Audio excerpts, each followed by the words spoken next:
La matinale RCF, le grand invité. 8h10, bienvenue si vous venez de nous rejoindre. C'est l'heure de notre grand invité. Bonjour Père François Buette. Bonjour Pierre Hugues. Vous êtes prêtre dans le diocèse de Marseille. Si nous voulions vous recevoir ce matin, c'est que vous êtes également médecin dans un service de soins palliatifs à la clinique Sainte-Élisabeth de la Cité phocéenne. Vous publiez Aider à renaître. C'est publié aux éditions Nouvelle Cité, au cœur des blessures de la vie. Merci beaucoup d'avoir accepté cette invitation puisque vous êtes prêtre et médecin en soins palliatifs. Est-ce qu'il y a là comme une évidence, comme une cohérence totale entre deux vocations qui se répondent ? En tout cas, c'est le désir d'accompagner les personnes dans leur globalité, dans une prise en charge globale, physique, psychologique, sociale et spirituelle. Offrir aux personnes, en particulier en fin de vie, mais pas seulement, l'opportunité de pouvoir relire leur vie, pour pouvoir aussi se relier avec soi-même, avec les autres, et puis aussi avec Dieu s'ils le souhaitent. Le mot-clé pour les médecins en soins palliatifs, c'est accompagner. Est-ce qu'il y a parfois, dans votre rôle de médecin en soins palliatifs, quelque chose de l'accompagnement presque spirituel, presque votre casquette de prêtre ? Bien, c'est sûr qu'on touche souvent aussi des besoins spirituels humains qui sont tout simplement le fait d'être aimés comme des personnes pour ce qu'elles sont. Aussi les aider à se réconcilier avec les autres, les aider aussi à se réconcilier avec elles-mêmes en trouvant aussi un sens à leur existence et puis être en vérité avec ce qu'elles vivent ici et maintenant. Et donc comme médecin, nous ouvrons un espace comme soignant, un espace aussi de prise en soin de la personne qui sont de l'ordre des besoins spirituels humains qui peuvent aboutir à des besoins spirituels religieux.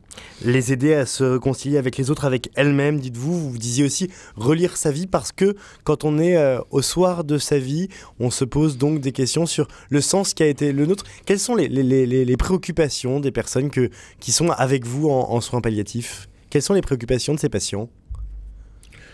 Bien sûr, il y a cette question existentielle de notre finitude et de la mort, qui sont que, où est-ce que je viens, où est-ce que je vais et pourquoi je suis ici, qui sont des questions existentielles, mais pas seulement. C'est aussi, comme je le partage dans mon livre, Aider à renaître au cœur des blessures de la vie, c'est savoir aussi retrouver le sens à son existence en voyant aussi quelles ont été les blessures de l'âme pour pouvoir être aussi consolé pour cela. Et la dimension spirituelle religieuse peut être tout à fait une aide parce que Dieu peut consoler la personne, peut la rejoindre, que nous soyons aussi en Église, témoins d'une Église qui s'est consolée, parce que, comme le dit Jean-Paul II, l'amour précède toujours l'obligation.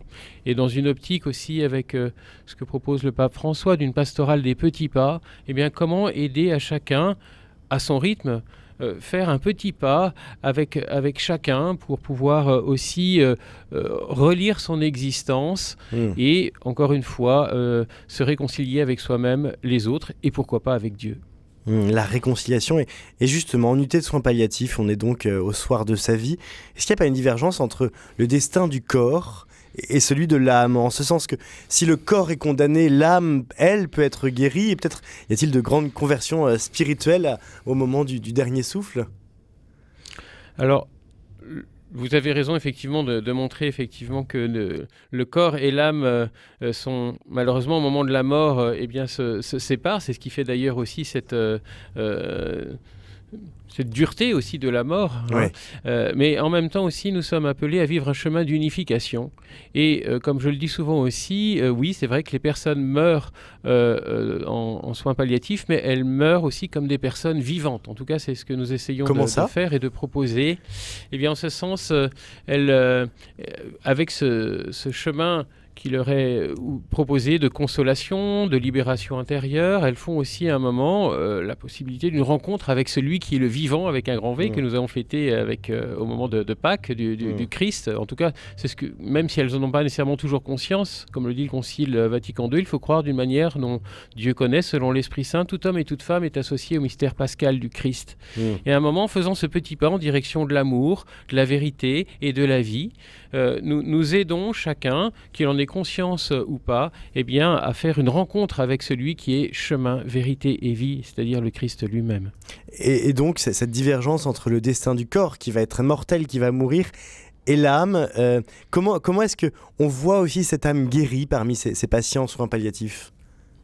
Elle passe par un chemin de pacification, en fait, une paix et aussi, mystérieusement, une joie.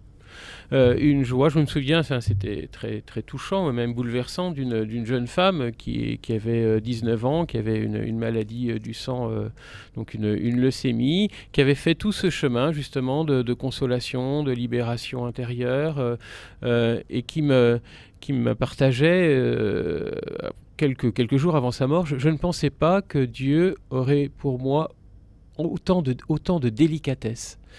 Et comment, dans ces instants de vie, effectivement, de vie jusqu'au bout, il peut y avoir aussi des moments d'épanouissement qui peut-être n'avaient peut-être pas encore eu lieu jusqu'à présent, et qui permettent aussi de vivre cette grande rencontre, cette grande accolade divine. Après, là, on est dans une situation où le patient a la foi en Dieu. J'imagine que vous accompagnez aussi des patients, peut-être parfois, qui ont des doutes existentiels au soir de leur vie. Comment on garde cette espérance que, justement, cette fin n'est pas la fin, qu'il y a un après ?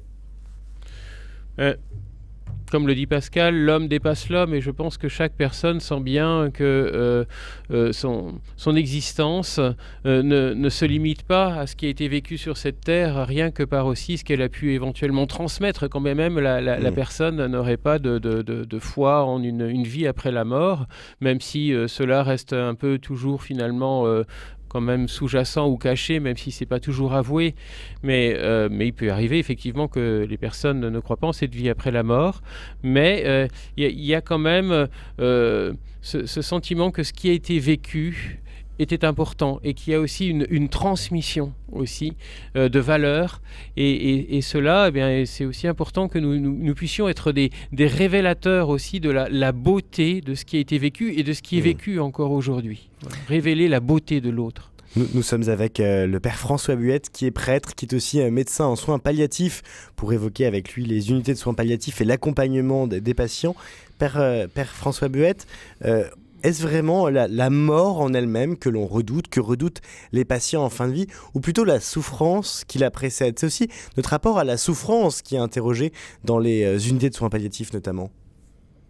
Tout à fait, c'est pourquoi il faut être aussi compétent comme médecin et comme soignant sur cette question. La première chose qui nous est demandée, c'est de savoir être soulagé cette douleur physique. Beaucoup de demandes d'euthanasie trouvent leur origine de douleurs insuffisamment soulagées. Et donc, en 2023, nous avons tout un arsenal thérapeutique qui permet aussi de répondre concrètement aussi à ces souffrances physiques. Alors, il peut arriver exceptionnellement qu'il puisse y avoir des douleurs réfractaires, mais la plupart du temps, à 99,9% des cas, ces douleurs quand même sont soulagées. Alors, il n'y a pas de solution parfaite. Notre existence humaine fait que nous sommes confrontés aussi à la finitude. C'est pas parce qu'on enlève aussi cette souffrance physique. Et oui, qu'il n'y a pas aussi une souffrance morale aussi, qu'il faut savoir aussi accueillir, gérer. Il y a aussi accepter cette mise en dépôt de tout cela. Et donc, nous devons être en capacité aussi même de trouver ce sens à la souffrance. C'est paradoxal, mais aussi de savoir reconnaître que notre existence humaine est aussi traversée par elle, mais qu'elle peut être aussi traversés par ce mystère aussi de la rédemption que nous pouvons vivre avec le Christ. Est-ce que parfois il n'y a pas un risque tout de même de voir la souffrance un peu sous un trop bon œil en disant la souffrance c'est bien parce que ça permet peut-être de partager les douleurs, les souffrances qui ont été celles du Christ, parce que voilà, de voir cette souffrance parfois presque positivement dans notre conception des soins palliatifs, dans notre conception de la fin. Il faut la voir effectivement déjà cette souffrance comme un mal, et ça c'est évident. Il faut savoir aussi permettre l'expression de cette souffrance. La personne a le droit d'être triste, la personne a le droit de pleurer, elle a le droit d'être en colère. Essayer de trouver un sens à cette souffrance n'est pas vouloir la gommer ou l'anesthésier ou la supprimer complètement. Enfin, ce serait illusoire. C'est au contraire, d'une certaine manière aussi, la regarder en face et permettre quand même aussi à la personne de se savoir rejointe aussi dans cette souffrance, en ce sens où malgré tout c'est ce que le cœur de notre aussi du christianisme, c'est le Christ a vécu une souffrance intégrale physique sur la croix, il n'y a pas un endroit de son corps qui a été épargné, une souffrance spirituelle aussi à Gethsémani, il dit mon âme est triste à en mourir, souffrance sociale, tous ses disciples sont partis, il n'y a plus que Saint Jean et la Vierge Marie au pied de la croix, et souffrance spirituelle, il dit lui-même mon Dieu, pourquoi m'as-tu abandonné? Donc en fait, cette souffrance intégrale vécue par le Christ fait que nous pouvons aussi être rejoints chacun et chacune justement par celui qui a vécu toutes nos souffrances. Et donc ce n'est pas, et quand il l'a vécu, c'était sûrement pas ni agréable ni confortable. Ça ne répond pas au pourquoi de la souffrance, mais comment Dieu y a répondu et comment il peut aussi nous rejoindre dans chacune de nos situations douloureuses. Et les situations douloureuses en particulier sur la fin de vie, au soir de sa mort. Qu'est-ce qui s'y vit d'ailleurs à ce moment-là d'essentiel, à ce moment de l'agonie où on se prépare à entrer dans l'autre monde, comme dit l'espérance chrétienne?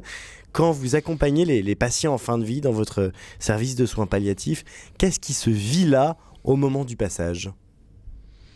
Mais justement, au moment de ce grand passage, on sent bien qu'à un moment la personne est seule face à son Dieu. En tout cas, moi, c'est vraiment ce sentiment que j'ai, même si effectivement la famille est autour, elle prend la main, mais il y a un moment, il y a cette communication devient très difficile et on voit bien aussi que la personne est en train de vivre un moment très important où elle est effectivement dans un face-à-face avec celui qui est amour, vérité et vie.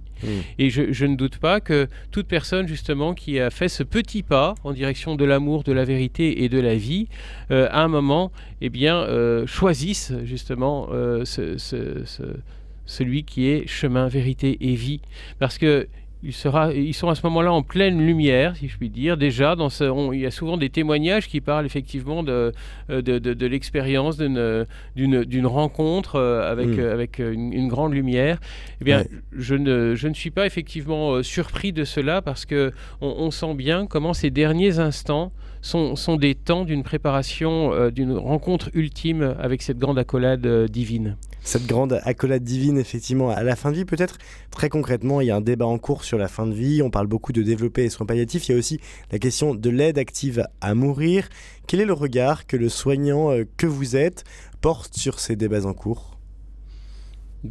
Moi, je souhaiterais que nous soyons plutôt dans une aide active à vivre et que justement, c'est la prise en charge globale, physique, psychologique, sociale et spirituelle qui permet d'éviter d'en arriver là.